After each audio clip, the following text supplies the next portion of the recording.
Well, good evening, good afternoon, or good morning. Wherever you may be, I am Sean Lawkert, and you are listening to the Midnight Highway Radio. Tonight, Dr. Greg Little. We're going to be talking about Atlantis. Now, Dr. Greg Little is a psychologist turned explorer and documentary maker. Since 2003, Greg and his wife Laura have been actively searching the Bahamas for archaeological ruins that might be linked to Atlantis. Now, in this hour, we're going to talk to Greg. We're going to find out what he found on his search for this majestic city that so many movies have been based on. We're also going to talk about Edgar Cayce and what the famous prophet had to say about Atlantis.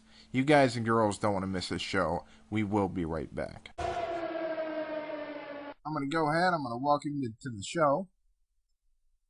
And what I want you to do is I want you to tell us a little bit about yourself before we go further into the topic of Atlantis. For those out there that might not know anything about Dr. Greg Little, why don't you tell them a little about who you are? Well, actually, my background is in criminal psychology and the field of psychopharmacology, so I won't go too far in that, but that's basically the study of how drugs affect the brain. I've published over 1,000 articles and have 50-some books in print now. But I specialize mainly in criminal treatment. That's really what I do professionally. Since the 1970s, I've had what I often like to call professional interests, such as UFOs, strange phenomena. Atlantis really popped up in around 2003, which is a story in itself. But ancient America has always fascinated me. And when I did my first UFO book, I got pulled into what I'll call Native American Indian lore. And after that book came out, oddly, I had a relative of mine, an aunt and an uncle, tell me that, oh, by the way, didn't you know your great-grandfather had married she was actually Iroquois. And they're always princesses. I love that. Men always marry Native American princesses. But Right. He married a princess, and so you're part Native American. So I started looking into that, and that really got me down a long path of looking at Native American Indian mounds and ancient history in America. Slowly but surely, I kind of then got led into studying Edgar Cayce, who's a little controversial, but Edgar Cayce is America's most famous psychic of all time. He was born in 1877, died in 1945, and Cayce really, most of his psychic work was in the field of health readings. He would do sort of a psychic analysis of what people's problems were, and then he would prescribe some sort of treatment or remedy to assist the person. And Cayce actually got his referrals from doctors who really were at their wits' end. They didn't know what to do. And, of course, in the late 1800s, medicine really wasn't very advanced. No, People think it's not very advanced now. But at that time, there really weren't a lot of treatments that you could do for things today that we just take for granted. Yeah, we're blessed to live currently when we do right now. Well, we are, but I got a feeling almost every generation has said that. But I think in this generation, I think finally we realize that we can make so much more progress, and it is going to happen. Whereas maybe in the 17 or 1800s, nobody could have ever thought about it will be possible to go to the moon, or it will be possible for people to live a lifespan in their 60s, 70s, and 80s. That almost everybody could, and that travel would be so easy. I don't think people could foresee that then. But I think today we can look into the future and see what really is possible, and it is incredible. And we are very blessed to be in this lifetime. Do you think that your heritage actually pulled you more into what you're doing right now? I think it has an effect. I do. I mean, genetics. I'm very much into genetics, and I've written a lot about genetics in mainstream. And I do believe that whatever is encoded in our genes does give us interest in certain topics. And I mean, I can tell you that mainstream geneticists, this is not weird. This is not New Age or anything, but mainstream geneticists have actually named a specific gene the God gene. And the God gene actually gives us a propensity to believe in God, to be religious, to be spiritual, whereas other people that don't have the God gene, they don't have these specific predispositions, they really think everyone who believes in God or who has spiritual experiences is imagining them or is crazy. I also think the same thing is true with people that have like odd experiences. There are genes that have been named for odd experiences. Now, there's a lot of genes. There's actually 4 billion little bits in the genetic code. So in those 4 billion bits, there's a lot of stuff in there. Everything from musical ability to mathematics ability to interest in a whole lot of topics. And included things like the person you're attracted to. I mean, we have love at first sight, which is an incredible thing to analyze from a genetic brain chemistry point of view. And there's a reason why you can look at a certain individual with a certain body type and facial configuration and color of hair and all that and be attracted to that person, whereas you're not with others. Right. And all that, a lot of that's in code. So yes, it's in the genes, and yes, I believe that I have been pushed a little bit by my genetic heritage. Now, without giving away too much of Atlantis right now and the things that you have done on this topic, for those out there listening that are unfamiliar with the term Atlantis, can you reveal a little bit about it? Tell them what Atlantis is before we get into your research. Well, it's a mythical continent, which means, and myths don't mean it didn't exist. It means that what we believe about it has been embellished a little bit over time.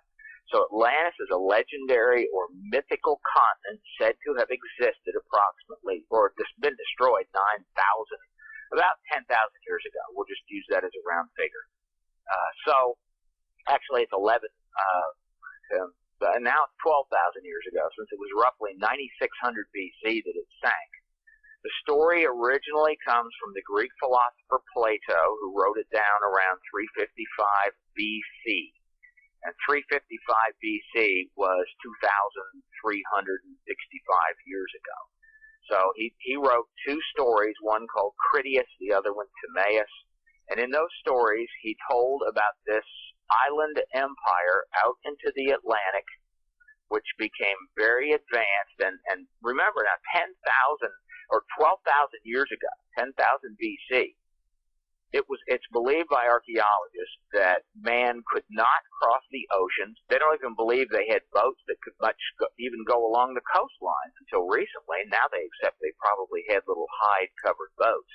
But supposedly they couldn't travel very far. They were all hunters and gatherers. There was no real civilization at the time, and man had no agricultural ability. So he basically was a hunter and a gatherer.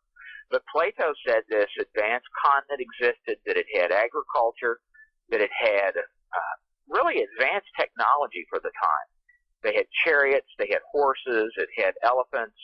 It was a lush land, and he called it an island empire. And he said it was out beyond. Remember, he was in Greece, so the Mediterranean was the sea to them. The Straits of Gibraltar represented what they called Hercules. They were the Pillars of Hercules. He said it was out beyond the Pillars of Hercules in the Atlantic, which was a true ocean. Somewhere far out there was this empire of Atlantis, and you could hop from island to island and reach an opposite continent, which is a really interesting hint for us. The Americas have to have been the opposite continent.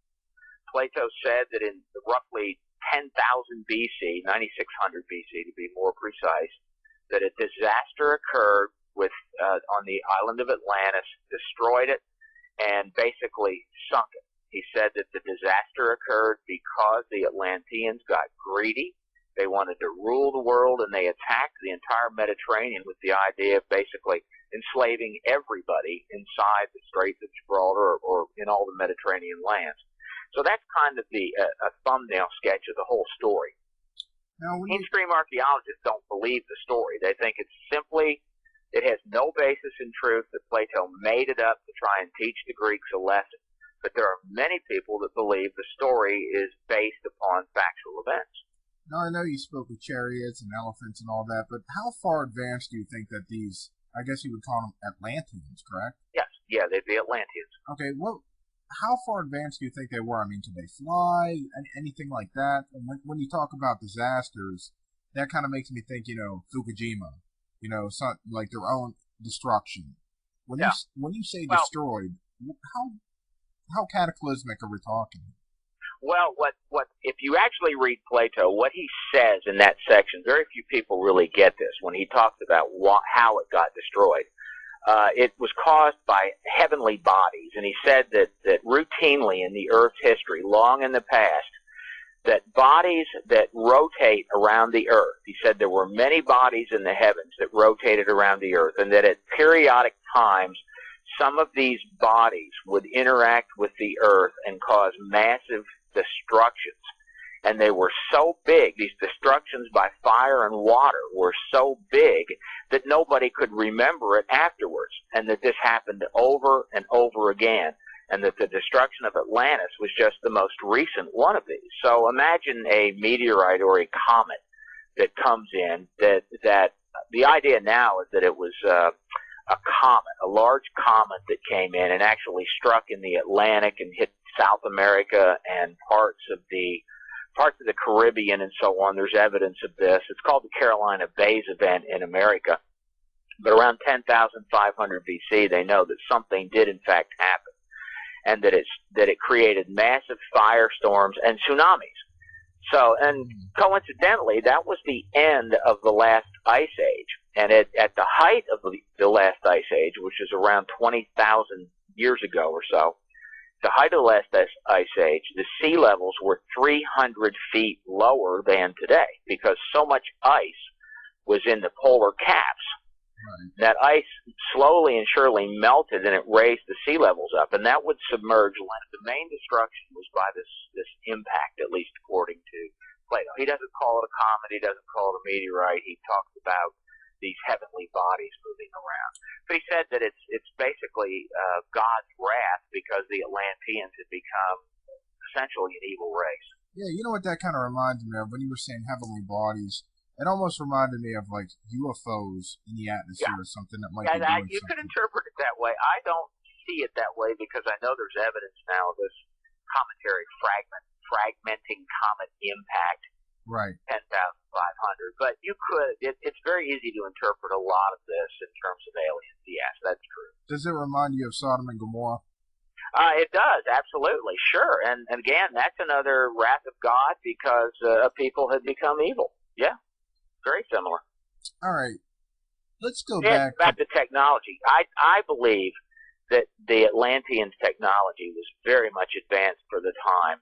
And this is where it gets into Edgar Cayce. There are some films that were made in the 50s about Atlantis, and you'd see crystals and death rays and vehicles that they could fly in and go underwater, and almost all of that directly comes from Cayce's readings about Atlantis. Cayce's Atlantis was a much more detailed history than anything that Plato ever said about it. What did he say about it? What was Cayce actually gave us a beginning date. Plato gave us he told us how Atlantis began, but there's no dating of when it started and how it progressed. All you get from Plato is the starting point without a date, and it was started by Poseidon, and it goes back to the Greek gods and the gods dividing up the earth and so on. And Poseidon was actually rejected in the Greece area, and he was given this area of Atlantis, and he fell in love with a girl that was already living on the island, a human, and he took her as his wife, and he made the city of Atlantis as the place for her, and he did it to protect. He built this. It's actually the center city of Atlantis is what people really are looking for. When they say Atlantis, they think of this city, and they think of the city having pyramids and crystals and so on. But the city, according to Plato, was only 1.5 miles in diameter. Wow. So it was a very compact city, and it was sitting. Plato gives us the dimensions of the city. It had 3 circular concentric canals around it, and in between the canals were land. And there was another canal that went 6 miles to the south to the ocean. And there, around it then, to the north on both sides, there were some mountains, and it was at the bottom of an island that was 225 by, I think, 350 miles. So we're talking about an island about the size of Cuba, in truth. Cuba fits it perfectly. There's another place in the Caribbean and the Atlantic that fits it perfectly, and that's the Bahamas, and that's really what we focused on. Now, when did you first start getting into Atlantis? I mean, have you always been captivated by the subject, or did something suddenly spark? No, I knew about it. I'd read a lot about it. I was aware of the people searching for it. I was aware of the discoveries that were made, everything from Santorini, south of Greece, its discovery and link to Atlantis, to the discovery of the so-called Bimini Road in 1968. I knew about all that, but I really didn't care about it. I mean, most of my time is involved in professional activities, but it was in 2002, actually, I got involved, more heavily involved with the Casey organization, and I became very good friends with a British writer and author who's pretty well known. His name is Andrew Collins. If you watch the show Ancient Aliens, you'll see him on virtually every episode. Yes. Well, Andrew is a very good friend. We've spent a lot of time with him in England. He's spent a lot of time with us here. Andrew and I actually are now finishing up a UFO book.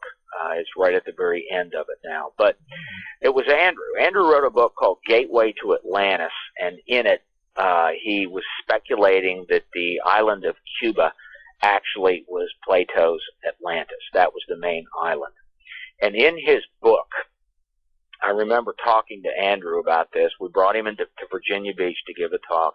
In his book, he had a picture of it looks like a standing ring of stones that was spotted in 1968 and photographed from a plane, and it was at South Andros Island in the Bahamas. And Andros is a very interesting island. It's the largest of the Bahamian islands, but it's almost totally uninhabited and unexplored. And he had this picture in there, and in it, it does look like a standing ring of stones. And people have said that this thing is miles in diameter, and I'd calculated it was 300 feet to 1,000 feet in diameter. It couldn't be bigger because I measured the stones in the picture. But I thought, this is crazy. Nobody's ever been able to go and find this thing.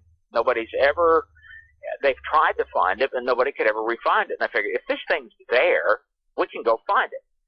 It so happens I'm a pilot. So I talked to my wife, and I said, let's go find this thing. And now we're moving up to 2003, correct? That was 2003, and I remember it all vividly. We started in January of 2003. That was our first trip to the Bahamas, and since then we've made, I think it's 30-some trips now. We wound up running out of resources in the Bahamas, so we had to buy our own boat and have it custom made so we could explore there. It's been a very long and extensive project. We found lots and lots of things that nobody knew about. But to make a long story short, we found this, what was not, as it turned out to be, a large triple ring of stones. We did find it. We did get to it. We walked around in it. We filmed it and photographed it. But we found it by looking up the pilot who took the picture. And interestingly, I got it on film. We went and found the guy. He lives in Miami. He's now retired. And I asked him about it, and he said, yeah, it's a very interesting thing. And I said, well, people have tried to find it. And he said, well, it's right down there. And I said, well, haven't they asked you? Nope. All those years. He took the picture in 1968. There have been, I don't know how many expeditions tried to find it, maybe a dozen or 24 over the years, but nobody had ever asked him. He pulled out a pilot's map. He told me about where it was on the map. I said, okay. We chartered a plane, a high-wing, very slow plane. Part of the reason nobody's gone down there is because it's actually, southern Bahamas are in Cuban airspace. It's in the Havana ADZ. Oh, okay. So you have to be very, very cautious. You have to fly below the radar. But we subsequently found it. We got the GPS coordinates on it from the plane. We then went and found it's very difficult to get there. You really just can't charter a boat and go into these areas because you can walk, to tell you how bad this is, at this area of Andros, You can literally walk 10 miles out into the ocean, and you're never in water over your head. No kidding. It is that shallow off of Andros. Ships, well, it's just, that's part of the Great Bahama Bank. It was all above sea level during the last ice age when the sea levels were lower. But now it's just at that exact height where it's just below the water. Even in low tide, it's maybe a foot deep. You can walk way out there. I mean, some areas you can go further than 10 miles out. And it's astounding. So you can't get a boat in there. That's why we had to get a boat. We got a boat that has a draft of 1 foot. And we've gotten stuck before in some of this stuff. But it turned out to be a huge, perfect circle of sponge. And these are giant sponge the size of a barrel. And when at low tide, these sponge stick out of the water, and they look exactly like a standing stone. I mean, it's just remarkable. And there's a geological, biological process that makes these things occur in perfect circles. But that's how we got started in this. And at the time, there was one other thing we wanted to look at. We actually hired a seaplane that picked us up, and then on the way to this site, the pilot said, there's no way I can land there. So we went back. We had to then return to the Bahamas. And after we found this other site that we found was also natural, I was ready to quit. But a guy came and talked to us who found out that we weren't treasure hunters. Everybody doing this down there, saying they're doing this, almost everybody is a treasure hunter. They're looking for Spanish gold. That's what most people do there. When the guy realized we were really looking for archaeological sites, he told us about one off of Andros Island. And the day we were going to end the entire project, I snorkeled out about 400 yards into the ocean, which was incredibly stupid, but managed to get a couple of photos of something that I saw underwater that just stunned me. It was just amazing. And it was this huge, perfect formation of stones. There were 3 rows of them, higher, layers of stones.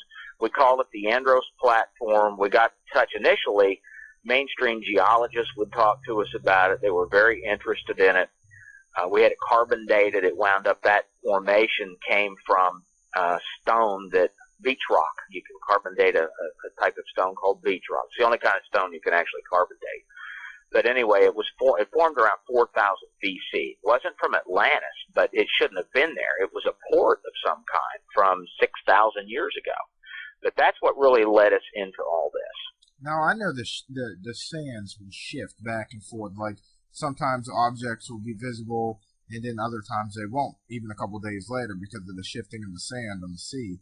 Well, that leads to the, not the most recent discovery, but one that we didn't really make it. We have hired nothing but locals to assist us, and so the locals already know what's there, and they've been mistreated, and they don't really trust people coming down that try to lowball them on everything or pay as little as possible. We've been very nice to them, and they like us, so they'll tell us about things. But a local dive operation there, is actually a boat captain, but he saw a formation uncovered by sand, which we went and saw, and it is a building foundation, never been reported before.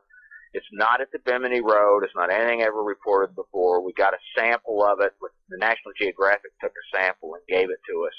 We had it carbon dated, and this is a building foundation that dates to 19,000 BC, or over 20,000 years ago. And it clearly is a building. It's in only about 15 feet of water. And that made big news about 6 months ago when it was reported. So, I mean, just by you saying that, there's no doubt there is something there.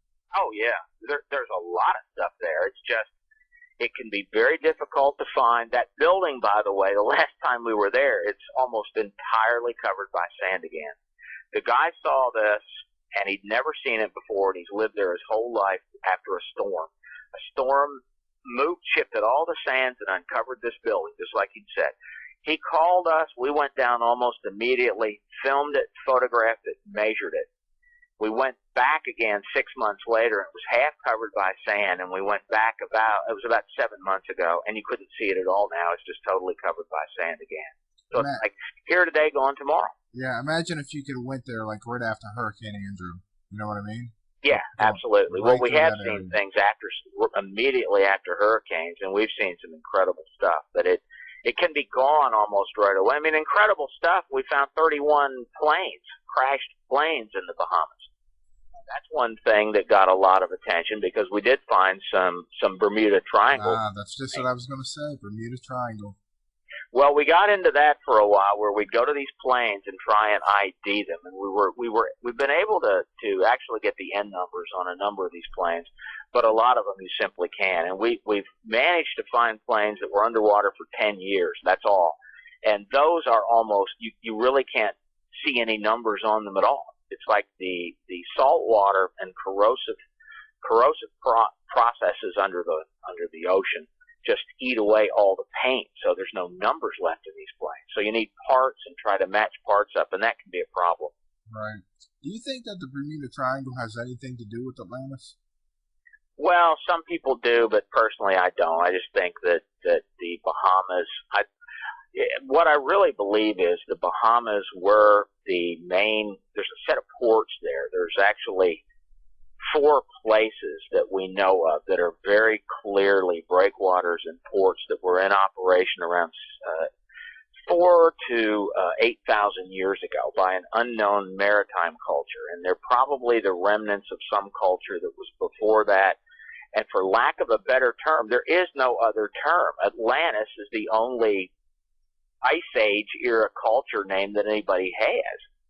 And that's one reason archaeologists hate it. There is no other term for them, but there was something there. We know it, and some of the archaeologists that we are friends with, they acknowledge, yes, there was something there, but we don't know what it is, and they really can't research it because they'll lose their funding. But was the Bermuda Triangle related to it? I don't honestly see any links there. It's possible that something's going on, and we know that there are magnetic anomalies. We have seen some very strange things there. And we have talked to a lot of people that have had weird experiences. We were out on a boat not quite a year ago, down about 100 miles, 116 miles south of Bimini. You can't see any land there, of course. And there was this, I can't call it a fog, but you couldn't see the water and you couldn't see the sky. Everything was the exact same color. So, I mean, it's very strange. You're looking out on a boat. There's not a cloud in the sky, but you really can't see anything. So it's like the ocean, everything was the same color. Like everything just totally blended together. The water was like glass, but it wasn't reflecting anything. I mean, it was probably reflecting the sky, which made everything look alike, but you couldn't see a horizon. There were no other boats to look at. You couldn't see anything, and it would be very disconcerting to people. And relying on a magnetic compass is fine most of the time. People have told me magnetic compasses go haywire there. We've never experienced that. I was just about to ask. Yes. We usually carry 3 or 4 different GPSs with us, and we've needed everything we've had. We have backups to our backups for everything. So everything was running smooth when you were down there, even during that wild experience that we just spoke of. Yes, and the last time during that same trip, all the electrical stuff, we were on a 54-foot fishing boat that had been changed around for us. It had air conditioning in the front. It only had bunk beds in the front where my wife and I stayed. And we had a crew of 4 people that we took along, and we pulled a secondary boat. And the very first night, we went down to identify a plane that we had found the previous trip. We went 120 miles south of Bimini, and the moment we found the plane, a monstrous storm came out of nowhere. I actually counted 8 water spouts, little tornadoes coming out of one cloud, and filmed a lot of this. We had this monstrous storm. We pulled up all these parts from this plane, even found the passport of the pilot in it. And then all of the electricity on the boat went out. The generator on the boat, which had AC, air conditioning, and we had a refrigerator and a freezer, but that was all run off alternating current, and it needed the generator. The generator never started again. It did not start. It would never start. So we never had electricity after that. The first day we were there, the first night. And then we all watched in amazement as the boat we were pulling, which had a large outboard motor on it. Nobody's on this boat, and the motor just lowers itself. It was up, so the prop wasn't in the water, but it just went right down into the water by itself. Wow. So one of our Bohemian captains swam out to that boat and put the motor back up, locked it back up, came back, and we watched it go down again. You remind me of a modern day Indiana Jones. Has anybody ever told you that? Not a modern day. There's too many people called Indiana Jones. We're on the water most of the time. We have explored in Guatemala in some very remote and dangerous places, looking for one of Casey's 3 Hall of Records, which that might be worth talking about. Yeah, I was gonna. Isn't there supposed to be 3 of them? Yeah, there's 3. One is in Egypt under the right paw, somewhere under the right paw of the Sphinx. That has the most attention. Another one is in a submerged temple near Bimini, and that's the one a lot of people would like to find. And the third one is in the Yucatan probably at a place called Piedras Negras, Guatemala, which is actually controlled by drug lords. It is an incredible site. We have been there. We had to go in privately. We hired a large group. It's almost like a safari. We hire a huge group of people to take us in. Probably a very scary process too, right? That one was actually very scary. That was scary. We slept on the banks of this river called the Usumacinta River, and we could see crocodiles crawling in and out of the rocks very close to us, but there was really nowhere else safe where you could sleep. You had to pitch a tent on the river, by the river. When you mention these Hall of Records, it almost, we're going back to BC before Christ. It almost sounds biblical in a sense. Like it could be something to do with the Bible. You can easily pull in all sorts of biblical stuff to this. You can make parallels and linkages all over the place. And rather than what I do is rather than try to tie it together into a package, it's not possible to, because no matter what you do, you're basing your assumptions upon assumptions. In other words, you really don't have any firm foundation to base any of the ideas or beliefs you might have about it. I mean, all we have about Atlantis is what Plato said, and then people after Plato, such as Edgar Cayce. And what I prefer to do is just go out and see really what is there. And I don't mind telling people I'm a Christian, and I'm not threatened by any of this, no matter what it what comes up. It really isn't going to threaten me and threaten what I actually believe. But I'm willing to go out and see what's there. I'm not tied to a doctrine. I don't believe every word Edgar Cayce said was true. I don't believe that at all. I don't know. I don't believe every word I've ever said in my entire life was true either, and I doubt everything you've said in your entire life is absolutely true. You would be You might have actually thought it was true at the time, but you might have been mistaken. There's probably a time when you thought that certain mathematical things added up to a number, and later you found out you were mistaken. Now, when you talk about the Yucatan, where one of these Hall of Records may be, and then the right paw of the Sphinx, with your knowledge, have you ever heard of a lot of UFO phenomena going on in that particular areas of the world? There's a lot of UFO phenomena in the Bahamas. The last trip we took, and I've written about this, I actually saw the first stuff I've ever seen there. What did you see? But there is a lot in the Bahamas. There's a lot around the Autec on the eastern side of that Andros Island. We took a film crew from National Geographic there once, two crews from the History Channel and several from Discovery Channel to that area around what's called Autec, the Atlantic Undersea. It's a testing facility for the Navy, U.S. Navy and British Navy. But yeah, there's a lot of stuff that goes on down there, a lot of strange experiences. Now, I've never, the area of the Yucatan that we're talking about is uninhabited. People don't live there. It is truly remote, so you don't get many reports there. And frankly, in the jungle, you can't see up in the sky much, and that's where most of what UFO activity would be, it'd be in the sky. So we've never seen anything there. In Egypt, there are reports, of course, a lot in the Middle East of things, and of course, Egypt's main type of phenomena like that are all these apparitions that are occurring around the Coptic Christian churches, which are still going on to this day. And I've written a lot about that. I'm absolutely fascinated with that, and I've visited several of these churches in Egypt many, many years ago. Well, not that many, but I truly believe there's a real phenomena going on there, although some now are faking it to draw in the crowds. Right, you got some there's real TV stuff going programs nowadays. Everybody wants their views, you know what I mean, their audience to be captured, so to speak. So yeah. Oh yeah. Are you familiar with Zaytun, the Zaytun apparitions? No, I'm not actually. You just go on YouTube. I know your show, you use YouTube. You put things on YouTube. Go on YouTube and type in ZEITOUN or ZEITUN. It's spelled both ways, and put apparitions after it, and just take a look at what you see, and look particular at the 1968 apparitions, because those are the ones that are absolutely documented, and it's incredible.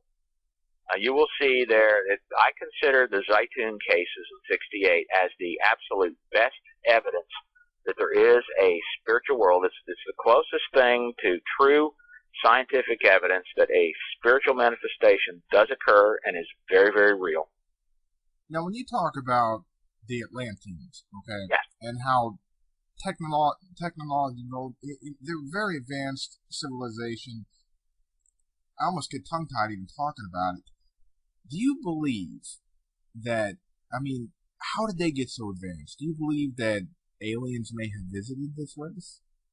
I don't think that's how they got advanced. The ancient aliens theory, I think that it is distinctly possible that in the remote past, yes, civilizations could have visited here. That is very possible. Our genetics could be altered somewhat on purpose, but our genetics also could have just simply been carried here on a comet. That's the most most scientifically accepted idea now, is that it was on ice on a comet at some point, and human DNA was there. Where it came from, I don't know. But anyway, that's the most accepted idea. But yeah, it's possible. But no, I think that human advancement has come through humans. Whether or not wherever we came from is another story. But no, I don't think ancient aliens came here and said, here is how you build this, here's how you make this. In the very remote past, it's possible there were some visits. Now, wasn't there a visitation in Atlantis that said this city is going to be destroyed? Yes. That, according to Edgar Cayce, that's interesting. The Edgar Cayce readings, all of his 15,000, they call them documented readings, and what makes Cayce special as a psychic is that everything he said in his psychic trances was written down. It was typed out. And he's the only psychic in history where that's occurred, which means you can actually test everything he said. And he was such a strong Christian, and he believed what the Bible said about testing prophets. He wanted it all written down because he himself wanted to know, is this stuff real? Is it true?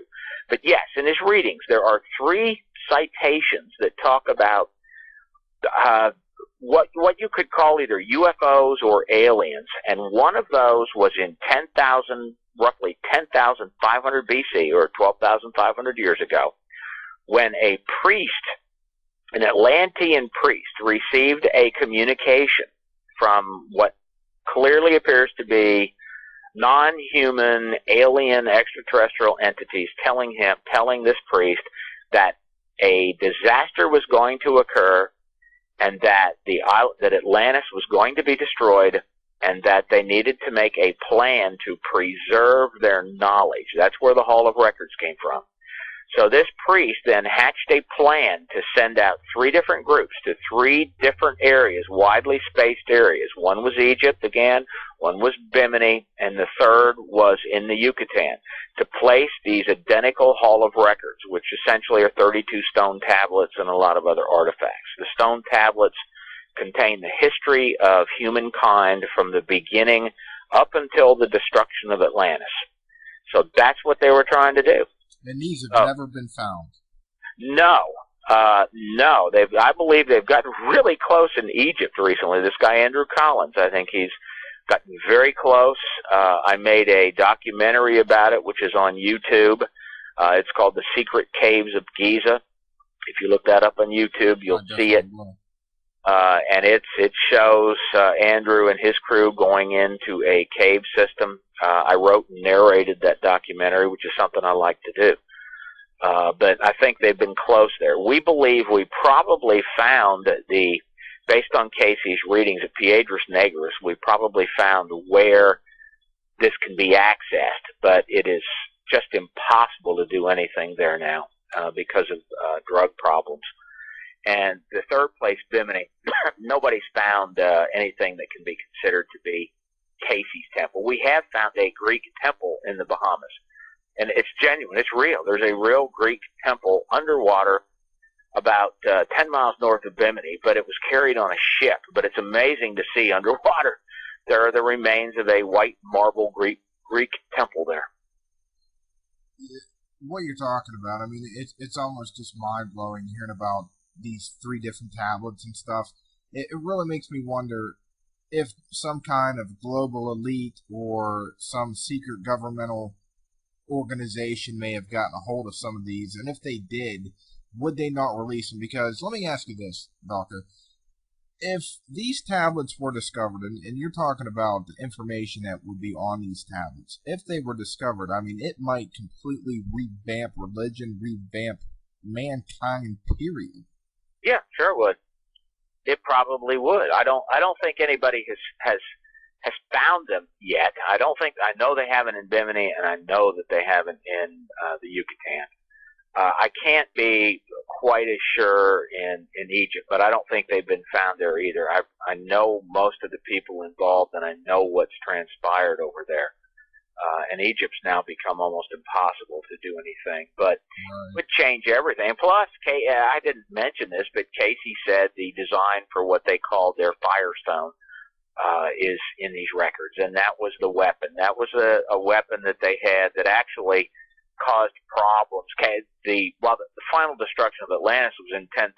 I told you that Casey gave us a beginning date for Atlantis, but he gave us the real history, and there were 2 other major disasters that occurred with Atlantis in 50,000 BC and 28,000 BC that they caused themselves by using explosives in this Firestone, which is a death ray. And that's where those movies in the 50s came from, showing a death ray. It's Casey's death ray caused by a crystal. Do you think that we as a civilization today could actually become the next Atlantis? Well, based on the basic description of Atlantis, sure. Yeah, we could destroy ourselves. We almost did during the Cold War. Yeah. We were actually very lucky. I think you're pretty young, but in comparison to me, you're probably young. 32 years old. Okay, well, you're at the point where you were young at the height of the Cold War, and it probably scared you, but you probably didn't realize at the time how serious it was. We had 50,000 nuclear weapons. The Russians had just as many. They had 60,000, actually a little more than we did. And we had each country had roughly 10,000 pointing at each other that one person could have sent off. We were actually, in a way, lucky to escape that insanity. Yeah, and you know what? It reminds me of what was that movie, The Day After, or The Morning After. You know what I'm talking about, the nuclear war. Do you think that aliens may have intervened when it comes to some nuclear testing? Because I've always heard stories that there's been nuclear missiles completely disarmed or disengaged. Do you think that there might be some higher power out there? I won't say aliens, but yeah, I do think that. And I interviewed some people that actually worked at missile silos in Montana back in the 70s, and they have told me stories that were absolutely bizarre. And these were security people. Remember, I worked in my job from my profession. I've worked in criminal justice in a lot of places.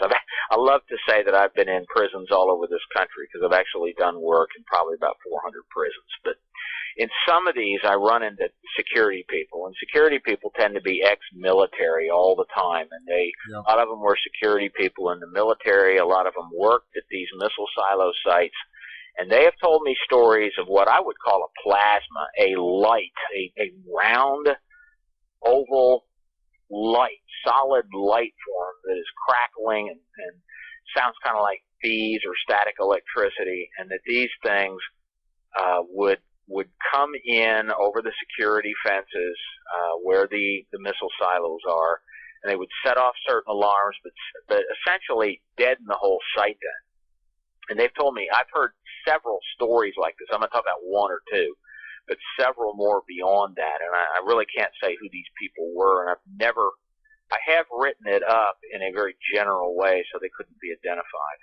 But yes, I think something probably was at work there. Now, you say they're not aliens. You won't use that term. What do you think it was? No, I don't think they're aliens. I don't think they're being. When I say that, when I say aliens, it's like a being on another planet somewhere in the universe that's flying here in some sort of a container or craft. I don't believe that. I don't believe they're time travelers.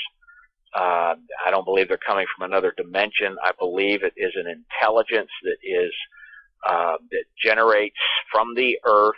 Its energy comes from the Earth. So does our energy come from the Earth, for that matter.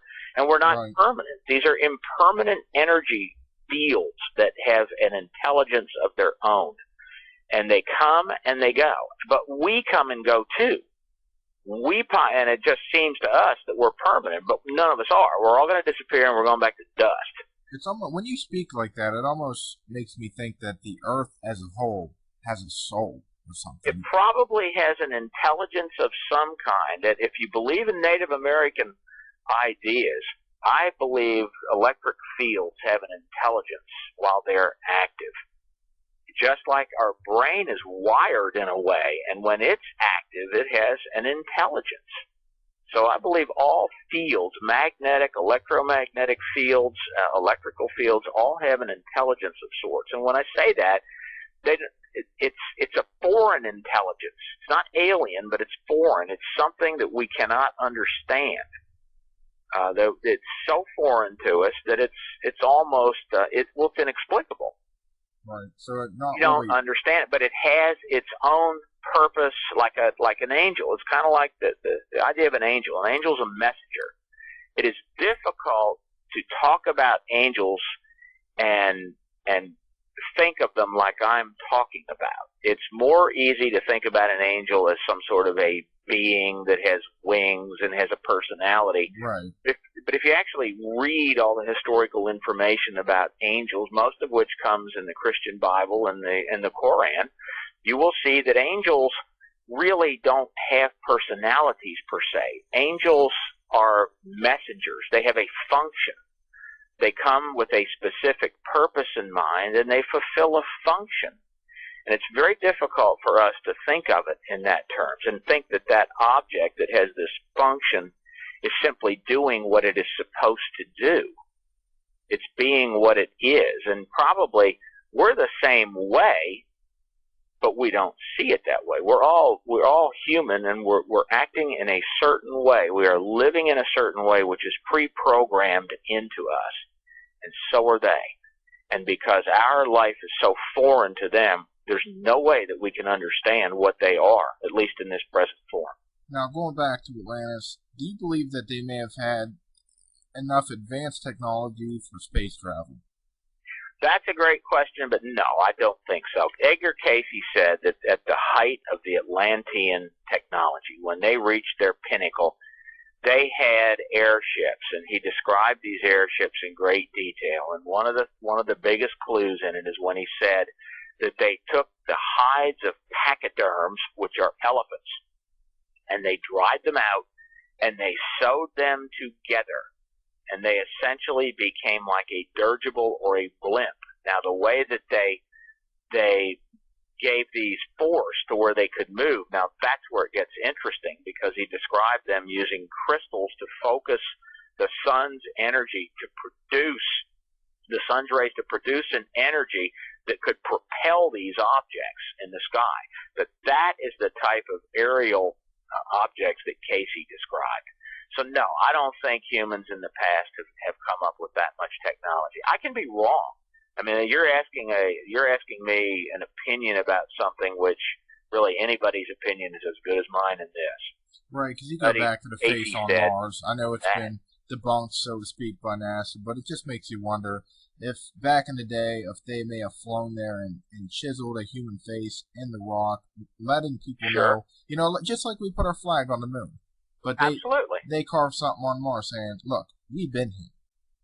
That's what we do. That's the kind of stuff we do. True. Yeah. And it might be that physical beings that have similarities to us, they might do the same thing.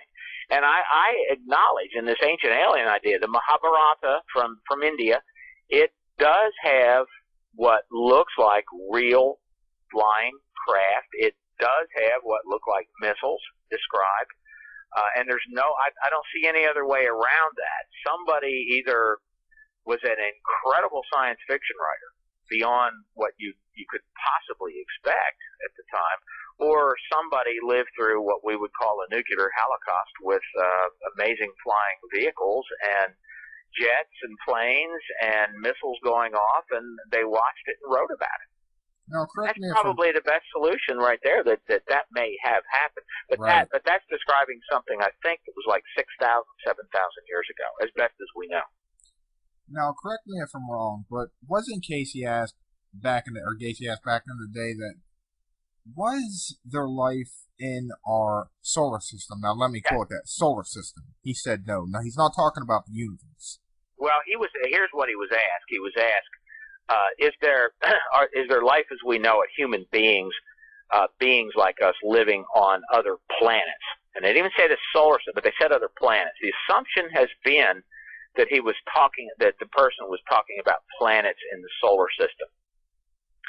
And Casey's answer, of course, was no, that there aren't. But the Casey readings are filled with intelligence on other planets. It's filled with it. There's actually a great book. And a lot of his stuff's all about people's well-being, their personal well-being. Absolutely. It's about their spiritual growth and physical health, spiritual growth, all of which go hand in hand, emotional growth. And most people that came to Casey were interested in things like, should I marry this person? Should I take this job? Kind of dumb questions. Yeah, I mean, sure. not downing on anybody, but I mean, don't you just wish that if you had a radio show, you could bring him on? Yeah, but somebody would complain, hey, you never ask him about this or that. Right, you're right. How much time you had. You're right, yeah. Even after I do my shows, it's like, oh, you should ask this or you should have asked that. But, I mean, that's just the diversity of humanity. Sure, absolutely. It's just the way the brain functions. Let me ask you this, Greg, before we end the show. Is there anything else that you're working on right now? I mean, are you currently actively pursuing Atlantis? Oh, we go regularly to the Bahamas. There is a structure that we were taken to months ago that is very clearly the remains of some massive human buildings, giant stones, huge square. And we're not talking about the kind laying on the bottom. These are very clearly ruins of something underwater, which we are pursuing, trying to figure out what this is. It's not ballast stones. Some of these stones are 20 feet long. They look a lot like South American stones. But we're doing that. I'm very involved with Native American mounds. We're leading a tour for the ARE next month. I'm doing this UFO book with Andrew. But, yeah, I spend about half my time in this sort of professional interest about all these odd and unusual things. And the other half of my time is in dealing with criminals, which is always fun. But, yes, I'm still very active in all this. If you don't mind, would you be able to tell us a little bit about the new book that you guys got coming out? Well, it's called Light Quest. Andrew's written most of it. We've spent making a DVD documentary on it. I've been working on that steadily. Most of that was filmed in England and in the southwest U.S., but it's about the idea that you can consciously and intentionally go out into the field to specific places that are mentioned in this book. There's about 20 places that are mentioned. You can go there at certain times and in certain mind frames, and you can see these lights and what you might call UFOs or objects manifesting, and then deliberately interact with them based upon whether or not you are mentally prepared to interact. That's why it's called Light Quest. It is about light and seeing lights. That's the most common UFO sighting is a person sees an odd and unusual light. It may zigzag, go right and left. It may make 90-degree turns and go 10,000 miles an hour or whatever. It may go into the earth, may go straight up in the sky, but it's usually a light. Yeah, you're right. It always is light. Those are your most credible reports too. So that's the concept, and it gives you the sites and gives you the background of the sites, tells you where to go with the sites, what to look for, and when this is ready, I'll let you know, and you can get Andrew Collins on there. Oh yeah, definitely. I'd really appreciate that. Sure he will. What about websites? Do you got any websites? They're on your website now. Most of my stuff is published at apmagazine.info. Okay. apmagazine.info. And that's the place to go. I'm also on Facebook. It's Greg Little. That's not my whole name, but that's the name I'm using there. It's my real name, but it's Gregory, really. But look up Greg Little on Facebook, and I'm there. Okay, yeah, and guys and girls out there listening, if you go to themidnighthighway.com, you will be able to check it out on previous shows once I get the show completed. And of course, Greg, I'm going to leave your links up and all that. One more final thing. I like to do this at the end of the show. If there's anybody out there listening right now and you would like to say something, what would it be? What's Dr. Greg Little's final word on this show, or just to anybody in general? There's a lot of people interested in Atlantis. One of them, I think, was going to listen tonight, and probably is Giovanna. I've never met a lot of these people. They're Facebook friends. But hello, glad you're interested in this stuff. And don't believe anything, and don't necessarily disbelieve anything. Try to look for yourself. Don't listen to skeptics, and don't listen to believers. You have to weigh the evidence, and you have to come to your own conclusions. And at some point, there is an overwhelming amount of evidence pointing to what you should believe. And so follow your own heart with it. Weigh the evidence and follow your heart. That's what I really think people should do. All right, Gregory, I want to thank you for taking your time to come on my show. It's a pleasure. And I will have this show up in about 25 minutes max. Excellent. Okay, it's a pleasure. All right, thank you. God bless. Okay.